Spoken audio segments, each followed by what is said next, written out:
그저께 그 TV 보다 보니까 이제 빨간색 속보로 한강 작가 노벨 문학상 확정 이렇게 기사가 뜨더라고요. 저는 순간적으로 한강 작가라 그래서 조정래 선생이 받은 줄 알았습니다. 저는 한강이라고 하는 작가분을 몰라서 나 진짜 참 무식하구나. 굉장히 유명한 사람이라는데 내가 정말 그런 것도 모르고 있었구나 하는 생각을 했습니다. 근데 옆에 있는 사람들하고 얘기하다 보니까 다들 조금씩 알더라고요. 근데 이제 저만 모르고 있었다 싶었는데 그가 썼다고 하는 책들을 이렇게 들어보니까 이름은 제가 몇 번 들어본 그런 책들이 있었습니다.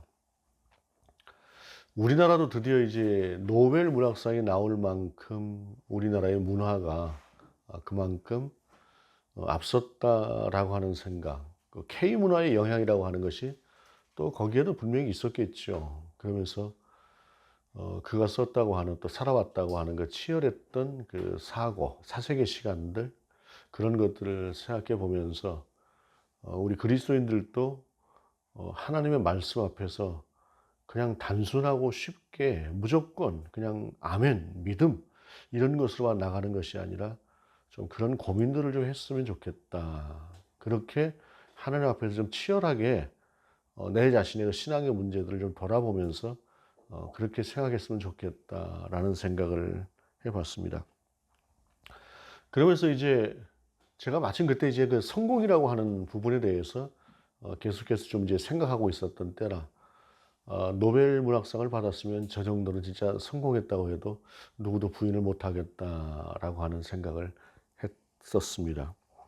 언제가 이제 자동차 광고를 봤을 때 그 자동차를 이제 그 정도 자동차를 타면 이제 성공이다라고 하는 성공한 사람들이 차 했던 이제 그런 광고 기억하실지 모르겠습니다. 그만하면 이제 성공했다라고 하는 어떤 키워드를 제시하고 싶었던 것 같아요. 근데 그 무렵쯤 해가지고 제가 한 가지 또 보았던 것이 뭐냐면 그 성공했다고 하는 그 광고를 하고 있는 그 차보다 제가 알기로 한 5배 이상은 비싼 차인데 사거리에 들어가는 곳에 그 자동차가 이렇게 세워져 있었어요. 이 시간대에 그 출퇴근 시간이었는데, 출근 시간이었는데, 이 시간대에 저기다 차를 저렇게 세워놓나? 라고 하는 생각을 하면서 곧 견인되겠지 했는데, 그 다음날도 똑같이 그 자리에 서 있고, 그 다음날까지 그 자리에 서 있더라고요. 며칠이 지났는데도 견인을 해가지 않아요. 그래서 누군가하고 이 얘기를 하다 보니까 너무 비싼 차들은 견인하는 과정에서 손상이 된다거나 할 때에 그 비용이라고 하는 게 너무 엄청나서 그냥 그 상태로 방치해 두는 경우들이 종종 있다라고 하는 이야기를 하더라고요. 그래서 그 광고하는 차가 성공이면 저 정도 차를 타는 사람은 얼마나 성공이라고 이야기를 해야 되나 하면서 이 시대가 성공의 가치를 어디에 두고 있는가라고 하는 것들에 대해서 좀 생각을 해보게 되었습니다. 그 목회 데이터라고 하는 연구소에서 이야기한 것을 보니까 그 통계를 낸 걸 보니까 요즘 시대 사람들이 이제 성공이다라고 이야기를 하는 것에 대해서 누구도 부인할 수 없을 것 같아요. 돈이 많으면 성공한 사람이다라고 하는 것에 대해서 긍정하는 사람, 인정하는 사람이 비그리스도인 92% 그리고 그리스도인도 90%그 정도 되는 것 같습니다. 저는 100%가 아닌 게 신기하다 하는 생각을 했었는데 우리 시대가 어떤 한 특별한 것들에 대해서 성공이다라고 하는 그 잣대를 가지고 보는 경향들이 참 많습니다. 근데 그 한강이라고 하는 작가가 치열한 삶을 살아내면서 그 시대를 생각했던 것처럼 우리도 우리가 살아가는 시대에 있어서 그리스도인의 삶이라고 하는 것은 과연 어떤 것이어야 되는가라고 하는 것, 그것도 그리스도의 가치는 어떤 것이어야 되는가라고 하는 것에 대해서 좀 더 생각해 봤으면 좋겠다 하는 생각을 합니다. 그러면서 오늘 본문도 그런 마음으로 우리에게 다가오는 말씀이라고 할 수 있어요. 본문의 말씀입니다. 17절 예수께서 길에 나가실새 한 사람이 달려와서 꿇어앉아 묻자오되 선한 선생님이여 내가 무엇을 하여야 영생을 얻으리까? 라고 묻습니다. 그런데 이 사람을 22절에 보게 되면은 부자인 사람이다라고 이야기를 하고 있고 마태복음도 역시 부자인 사람이다라고 하고 이야기를 하고 있고 누가복음 같은 경우에는 그 큰 부자라고 이야기를 하고 있어요. 큰 부자. 그리고 누가복음에는 또 이 사람을 어떻게 소개하고 있냐면 관리였던 사람이다라고 이야기를 하고 있습니다. 고대 관리라고 하는 것은 우리가 쉽게 얘기하는 벼슬을 이야기하는 것이에요. 다른 뭐 특별한 그 공무원이 된다라고 하는 것 자체가 과거 시험을 봐서 우리가 예를 들어 조선시대 같은 경우에 그렇게 나아가는 것처럼 그런 특별한 시험들을 보고 나가서 벼슬을 하는 것이 관리다라고 얘기를 할 수가 있는데, 물론 시험을 거치는지 안 거치는지는 잘 모르겠습니다만 관리라고 하는 것은 그런 벼슬이고, 특별히 관리다라고 표현을 하고 있는 것으로 봐서 하급 관리는 아니고 상당한 수준 이상의 벼슬아치를 이야기한다라고 볼 수가 있습니다. 그렇게 생각을 해보면 큰 부자인데다가 벼슬까지 상당한 벼슬을 하고 있는 사람이었다라고 할 때 이 사람이 성공했다라고 하는 것에 대해서 이의를 제기할 수 있는 사람은 없을 것 같습니다. 그리고 그만큼 성공했으면 만족하고 살아야 되겠지라고 하는 생각을 할 수도 있는데, 이 사람은 우리 주님 앞에 나와서 어떻게 제가 해야 영생을 얻을 수 있습니까? 라고 하는 영생에 대한 질문을 하고 있는 사람입니다. 어떤 면에서 볼 때 이 사람이 그 모든 것을 가졌다고 할 만한 사람이 영생이라고 하는 것에 대해서 고민을 하고 있다라고 하는 것은 대단히 경건해 보이는 그러한 모습이기도 한데요. 그런데 이제 본문의 흐름을 보게 되면 이 사람에 대해서 조금 더 다른 생각을 하면서 보게 됩니다. 그것은 우리 주님께서 18절에 보게 되면 예수께서 이르시되 내가 어찌하여 나를 선하다 일컫느냐 하나님 한 분 외에는 선한 이가 없느니라 라고 하는 대답과 함께 이 사람이 예수님을 향해서 나아갈 때 선한 선생님이요 라고 불렀던 그 호칭에서 우리가 한번 생각을 해볼 수가 있어요. 그것은 뭐냐면 이 사람은 영생을 얻는 것에 있어서 가장 중요한 것이 선을 행하는 것이다 라고 생각을 했던 것 같습니다. 그래서 자기 나름대로 이제 그렇게 가지고 있는 어떤 확신에 대해서 우리 주님 앞에서 인정을 받고 싶었던 것 같아요. 그런데 우리 주님은 그 선함에 대해서 좀 다른 쪽으로 접근을 하시면서 이야기를 하시는데, 그 다음에 이제 우리 주님이 하시는 말씀이 이제 쭉 이어지는 말씀 19절 이하에 내가 계명을 안 하니 살인하지 말라, 간음하지 말라, 도둑질하지 말라, 거짓 증언하지 말라, 속여 빼앗지 말라, 내 부모를 공경하라 하였느니라 라고 우리 주님께서 대답을 하세요. 그러니까 십계명에 있는 내용, 그것을 가지고 말씀하시는 것이기도 한데, 그것을 그 사람에게 이야기를 했을 때에 20절에 보게 되면 그가 여짜오되 선생님이여 이것은 내가 어려서부터 다 지켰나이다 라고 대답을 합니다. 근데 여러분, 우리가 얼핏 생각하면 이 본문에 나오는 내용들을 다 지켰다라고 이야기를 할 수가 있는데, 뭐 살인이나 간음 같은 경우에 뭐 당연히 지키고 살았겠지요. 그런데 그 뒤에 이어지는 도둑질하지 말라라고 하는 항목에서만 가도 조금 생각을 해볼 수가 있어요. 지나간 나무에 꼬치를 꺾은 것도 어찌 보면 도둑질일 수도 있고, 그와 유사한 것들이 우리 삶들 속에서 있었다. 저는 있었습니다. 저는 분명히 그런 일이 있었기 때문에 이 부분도 좀 그렇고, 그 다음에 이제 거짓 증언하지 말라라고 이야기를 할 때에 내가 정말로 참된 것만 증언하고 살았는가? 라고 하는 것에 대해서 비교적 그렇게 살아왔다라고 하는 것은 자신 있게 말할 수가 있는데, 온전히 그렇게 살아왔다라고 하는 것에 대해서는 저도 자신이 없어요. 그 다음에 속여 빼앗지 말라. 누군가에 가서 속여 빼앗은 것이라고 하는 것이 단순하게 물리적으로 사람을 그 앞에서 속이고 물리적으로 뺏어온 것만을 이야기하는 것은 아니잖아요. 살아가면서 뭔가 나의 유익을 얻기 위해서 상대에게 살짝 거짓말을 했다라거나 하는 것들도 딱히 생각나는 것은 없지만, 제가 그렇게 살았던 것 같은 정황들은 몇 군데가 제가 생각이 나요. 그 다음에 내 부모를 공경하라라고 했을 때에 제가 아주 막대먹은 불효자는 아니지만 부모를 공경했다? 여기에 대해서도 별로 자신이 없어요. 이렇게 생각해 보게 되면은 이 모든 것을 다 지켰다라고 하는 이 사람의 대답은 참 엄청난 대답인 것 같다라고 하는 생각을 합니다. 그래서인가 몰라도 예수께서 그를 보시고 사랑하사라고 하는 표현을 하고 있어요. 사랑하사. 여러분, 이 사람이 부자이면서 관리입니다. 부자이면서 관리인데 이 사람이 이 모든 것들을 다 행했다라고 이야기를 할 때 이것이 결코 간단하지 않아요. 왜냐하면 가장 기본조차 다 하지 못하는 것이 우리가 살아가는 사람들, 일반적인 사람들의 삶입니다. 그런데 그 사람이 부자예요. 부자이고 또 관리입니다. 그런데 부자가 정말로 100% 정당하게 부자가 되는 사람은 없을 거예요. 그런데 비교적 깨끗하고 정당하게 부자가 되는 사람도 사실 그렇게 많지는 않을 것 같습니다. 부자가 되는 과정이라고 하는 것은 좀 치열한 과정이라고 하는 것이 분명히 있지요. 물론 용인될 만한 그러한 과정이라고 하는 것하고 그걸 좀 더 넘어가는 것하고는 좀 다른 문제지만, 부자로 살았던 사람, 그리고 특별히 관리가 되었다, 벼슬을 했다라고 하는 것은 사람의 위치라고 하는 것이 어느 정도 이상 그 위치를 차지하게 되면은 정말로 우리가 생각하는 그 선이라고 하는 개념으로만 그 자리를 유지한다고 하는 것은 제가 볼 때는 불가능합니다.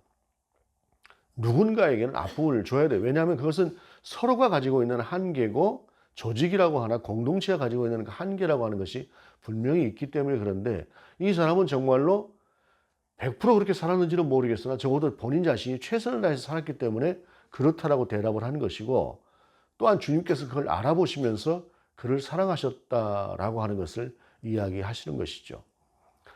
여러분, 우리가 그렇게 많은 재물을 갖고 있지 않고, 또 사람들이 생각할 때 좀 높은 지위라거나 이런 것들을 가지고 있지 않다라고 하는 것은 어떤 의미에서는 참 감사한 일입니다. 왜냐하면 적어도 죄를 지을 수 있는, 또는 죄를 지어야 하는 그러한 기회, 그러한 상황 같은 데에 놓여지는 것은 좀 덜 놓여지기 때문에 그렇습니다.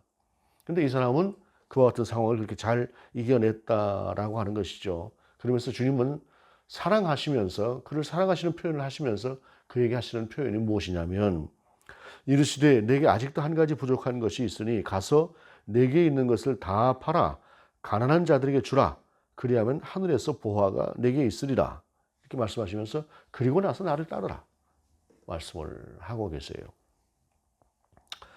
가장 중요한, 그 사람에게 가장 필요한 그러한 대답이었겠죠.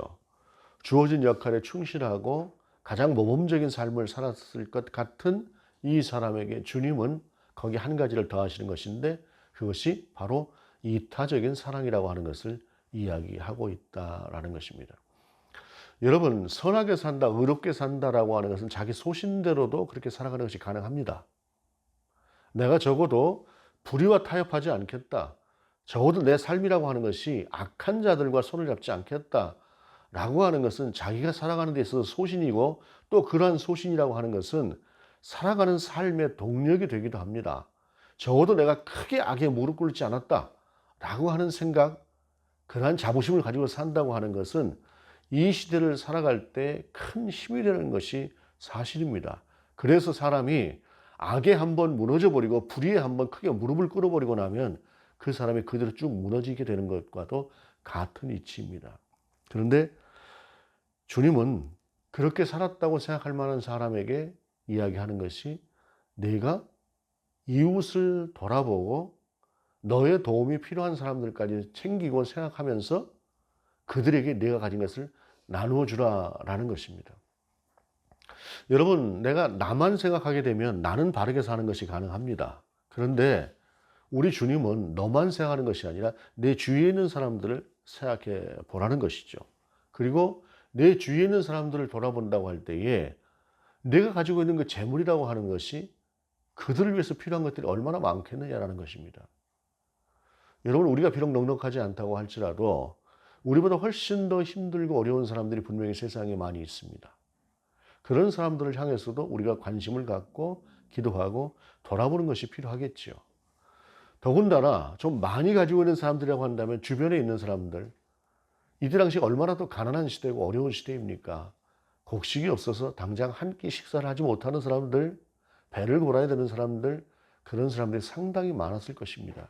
그런데 그 사람들을 돕지 않는다고 해서 그것이 불의한 것이라고 생각하지 않았기 때문에 적극적인 선이라고 하는 것을 이 사람이 적어도 행하지 않으면서 자기 자신만 생각하면서 살았던 그러한 삶을 살았던 것이라고 볼 수가 있어요. 그래서 22절에 그 사람은 재물이 많은 거로 이 말씀으로 인하여 슬픈 기색을 띠고 근심하며 가니라라고 말씀하고 있습니다. 제가 그런 생각을 해봤습니다. 제가 정말로 재산이 많은 사람이라고 한다면, 본문에 나오는 사람처럼 부자라고 한다면 이 사람 같은 고민을 할 것 같아요. 여러분, 내가 뭐 남들 이렇게 뭐 나눠줄 만큼 넉넉하게 가지고 있지 않으니까 뭐 별로 그런 생각 안 하고 살지만, 제가 정말로 이제 부자인 사람이라고 한다면 주위에 있는 사람들 돌보면서 내 것을 가지고 이렇게 막 나눠주고 하라고 할 때에 그것이 쉬울까요? 쉽지 않을 것 같습니다. 정말로 쉽지 않을 것 같습니다. 여러분, 비록 그 재물을 나눠주는 것이 아니라고 할지라도 내가 힘들고 어려운 사람들을 향해서 꼭 물질이 아니래도 마음을 써주고 시간을 내주고 한다고 하는 것도 그렇게 쉬운 일이 아니에요. 살다 보면 그런 모든 것들이 어찌 보게 되면 좀 귀찮게 느껴지기도 하고 그냥 나만 그냥 제대로 살면 되지 하는 생각 속에 갇히는 것이 쉬운데 우리 주님은 내게 있는 것을 다 팔아 나눠줘라. 그리고 나서 내게로 와라. 라고 말씀을 하세요. 제가 어렸을 때 기억입니다. 거린이 옛날 동냥하는 분들이 참 많았어요. 얻으러 오는 분들이. 우리 집에도 이제 얻으러 왔어요. 근데 그때 당시 우리 집이 상당히 가난한 집이었는데 우리 집에도 뭐 얻을 게 있다고 그 거린 되시는 분이 오셨는데 제 어머니가 내 밥그릇에다가 밥을 해서 반찬을 꺼내서 아끼고 나도 잘 안 먹는 나한테도 잘 안 주는 그 참기름 둘러가지고 밥을 내어주시더라고요. 그러면서 그 어머니를 보면서 제가 참 많은 생각을 했던 때가 있었습니다. 사람이라고 하는 것이 참 그렇게 살아야 되는데 제가 지금 저는 사는 삶을 봐도 그렇게 잘 안 된다 하는 생각을 하게 돼요. 근데 이제 그렇게 하면서 이 사람이 이제 슬픈 기색을 띠고 갔어요. 여러분, 나 못하겠습니다 라고 하는 것도 아니고 슬픈 기색을 띠었다라고 하는 것은 자기 자신에 대한 성찰이 시작이 되었고 고민이 시작이 되었다는 것이죠. 그런데 하나님의 사람이 하나님의 사람답게 사는 것은 여기서부터 시작이 되는 것입니다. 저는 그래서 이 사람에 대해서 그 뒤로 기록하고 있지 않지만 대단히 긍정적으로 생각을 합니다. 이 사람은 아마도 그런 슬픈 기색을 띠고 가면서 그 안에서 고민하면서 내 것 나눠주는 게 얼마나 아깝겠어요. 넉넉하게 가지고 있다고 해서 나눈다고 하는 것이 결코 그렇게 쉬운 건 아닐 텐데 그런 고민을 하면서 영생을 얻기 위해서 적어도 영생을 얻기 위해서 이 사람은 하나씩 하나씩 그런 일들을 했을 것 같습니다.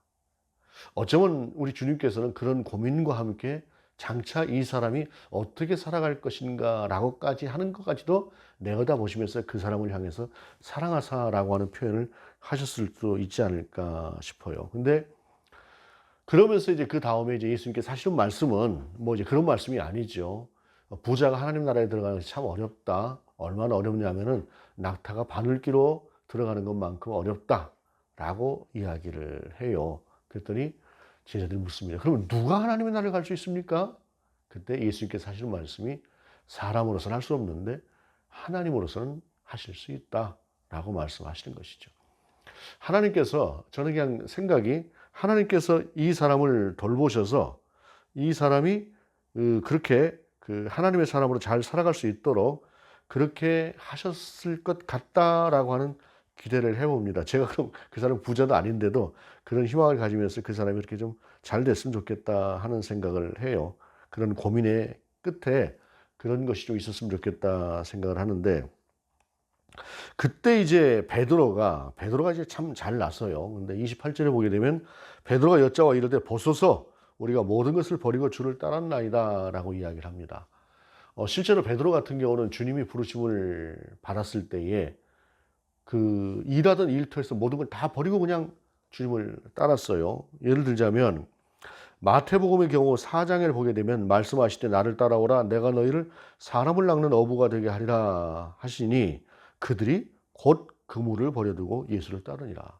베드로는 그렇게 따라갔습니다. 그뿐만이 아니에요. 나중에 그 세베대 아들 야고보와 요한도 똑같이 그렇게 이야기를 합니다. 그러니까 우리 주님께서 너희들이 그렇게 했으니까 그만한 것들을 다 받겠지. 그러니까 박해를 겸하게 받겠지만 그러나 그 모든 것들에 대해서 하나님께서 배나 갚아주실 거야 라고 말씀을 하세요. 근데 그 다음에 중요한 말씀이 31절에 그러나 먼저 된 자로서 나중되고 나중된 자로서 먼저 될 자가 많으니라 라고 하는 아주 반전이 깃든 말씀을 우리 주님께서 베드로나 제자들에게 하고 계십니다. 그들이 나름대로 굉장히 충성을 다한 사람들이었겠죠. 그리고 모든 것을 다 버려두고 부모조차도 내려놓고 예수님을 따라갔던 사람들이니 그 사람들에게 하나님께서 베푸신 은혜가 크다고 하는 말은 정말로 그들이 기대하면서 바라보았을 것입니다. 그런데 거기서 주시는 말씀이 박해를 겸하여 받을 것이다 라고 하는 말씀과 함께 먼저 된 자가 나중되고 나중된 자가 먼저 될 것이다 라고 하는 이 말씀을 주시면서 그들에게 일종의 위기감 같은 말씀을 주고 계시는 것이죠. 여러분, 이 말씀을 보게 되었을 때 가장 첫 번째 나타나게 되는 사람이 가룟 유다라고 할 수가 있습니다. 그도 하나님을 향해서, 주님을 향해서 충성된 일꾼이었을 것입니다. 그렇게 해서 12제자 중에 한 사람이 되었겠죠. 그러나 그는 먼저 되었으나 결국엔 나중된 자보다도 못한 그러한 사람으로 남겨지게 되고 주님을 배신하여 인류의 역사상 가장 악한 사람으로 누구에게나 인식되어지는 그러한 사람이 되어져 버렸습니다. 이것은 이제 이 부자였던 이 한 사람이 주님의 말씀을 듣고 그때부터 치열하게 고민하면서 살았을 것 같은 그러한 것들처럼 먼저 된 자가 나중되고 나중된 자가 먼저 될 것이라고 하는 것을 우리에게 적용해 본다고 할 때에 우리의 삶이라고 하는 것, 우리의 믿음이라고 하는 것, 우리가 그리스도인으로 살아간다고 하는 것도 다르지 않다라고 하는 것을 우리가 생각해 볼 필요가 있습니다.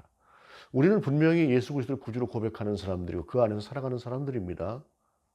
최고의 가치를 주님의 사람으로 살아가는 것을 최고의 가치라고 분명히 저도 인식하고 살아갑니다. 그런데 이 믿음이라고 하는 것이 언제까지 갈 수 있을 것인가 라고 하는 것은 생각해 볼 일입니다. 엊그저께 10월 11일이 속죄일이었다고 해요. 이스라엘의 속죄일. 이스라엘의 속죄일은 모든 사람들이 그날 하나님 앞에서 민족적으로 지었던 그 죄라고 하는 것을 회개하고 용서를 받는 날입니다. 그런데 속죄일 전부터 며칠 동안은 이스라엘 사람들은 무엇을 하느냐 하면 내가 평소에 하나님 앞에서 죄를 지었던 것들에 대해서 누군가에게 또 마음을 상하게 했던 것, 누군가의 죄를 지었던 것들을 생각하면서 그 기간 동안에 가서 푼대요.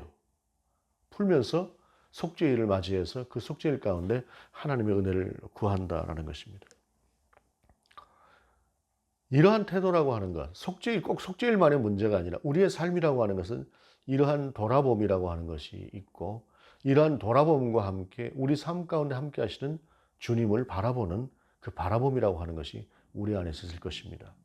어찌 보게 되면 제자들 같은 경우도 그렇고 모든 것을 다 가지고 누리면서도 영생도 얻고 싶은 그런 생각을 했을 것 같습니다. 왜냐하면 바로 이 뒤에 보게 되면 이제 이어지는 말씀들을 보게 되면 이제 제자들이 자리 가지고 이게 서로 이게 이야기하고 그러지 않습니까? 서로 누가 크냐라고 하는 이야기들을 하기도 하고 우리가 살아가는 삶은 그러한 사람 같은데 그러한 시대에 있어서 정말로 하나님의 사람으로 살아가는 것은 어떠한 모습일까? 라고 하는 것을 생각할 때 엄기현이라고 하는 우리 초대교회의 역사 속에 있었던 한 분을 생각해 봅니다. 이 엄기현이라고 하는 분은 직업이 마부였고 그 다음에 어느 한 교회의 영수였습니다. 오늘날로 말하자면 장로와 같은 사람이죠.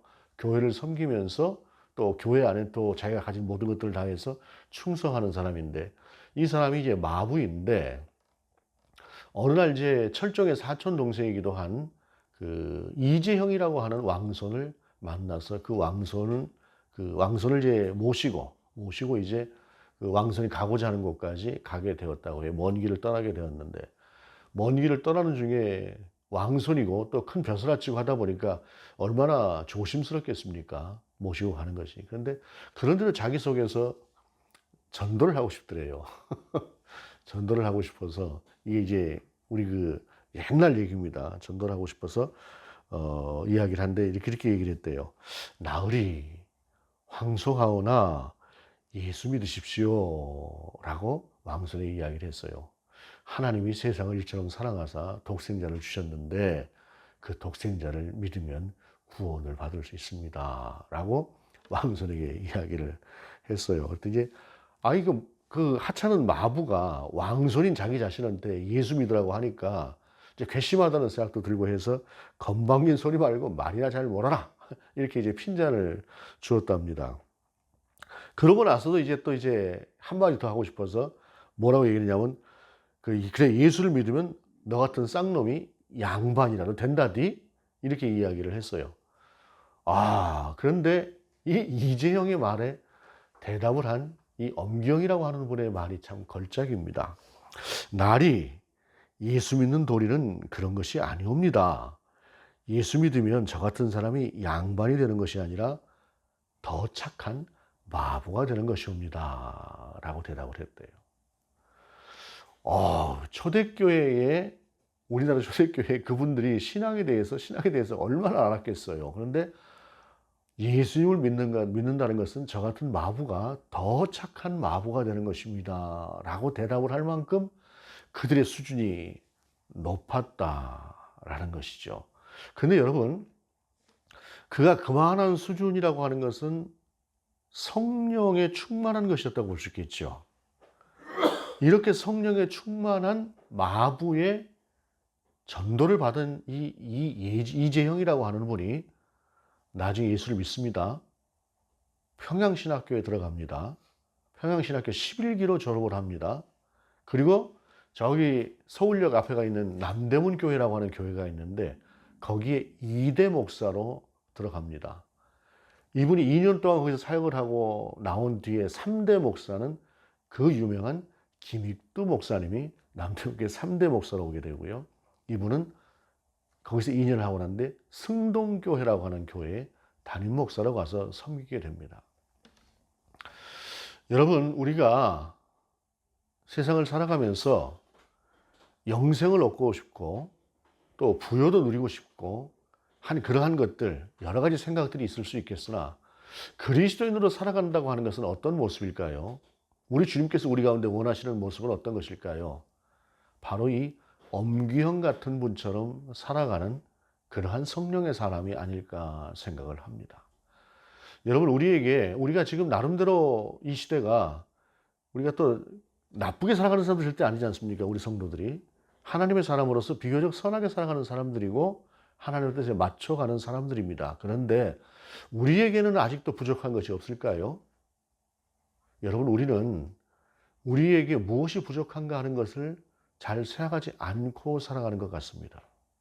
저만 그런지 모르겠습니다만 그저 나는 이만큼 살면 되는 것 아닌가 하는 정도, 그것이 이 시대를 살아가는 그래도 비교적 잘 살아간다고 하는 그리스도인들의 모습일 것 같습니다. 어쩌면 그것은 오늘 주님 앞에 나와서 영생을 구했던 그 부자였던 사람과 비슷하다고 볼 수가 있습니다. 그런데 그들에게 우리 주님은 말씀하시죠. 아직도 내게 부족한 것이 있다라는 것입니다.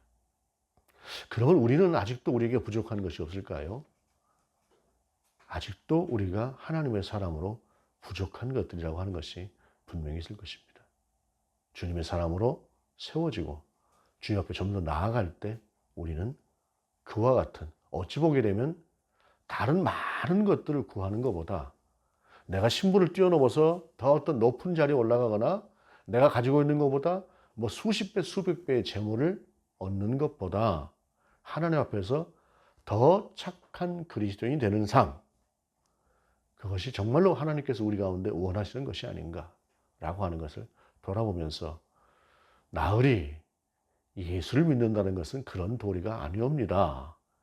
예수를 믿는다는 것은 저 같은 사람이 더 착한, 더 좋은 마부가 되는 것이옵니다. 라고 하는 그러한 대답을 했던 것처럼, 그러한 말씀을 했던 것처럼 우리도 그러한 그리스도인으로 세워져 가는 우리 모두가 될 수 있기를 바랍니다. 기도하시겠습니다. 존귀하신 주님, 무엇을 하여야 영생을 얻고 무엇을 하여야 우리가 그리스도인으로서 살아가는 사람들일까요? 주님, 정말 하나님께서 말씀하셨던, 우리 주님께서 말씀하셨던 아직도 내게 부족한 것이라고 하는, 우리에게 부족한 것이라고 하는 것을 우리가 생각하고 고민하며 주님의 사람으로 세워져 간 우리 모두가 될 수 있도록 인도하여 주옵소서. 주 예수 그리스도 이름으로 기도드립니다. 아멘.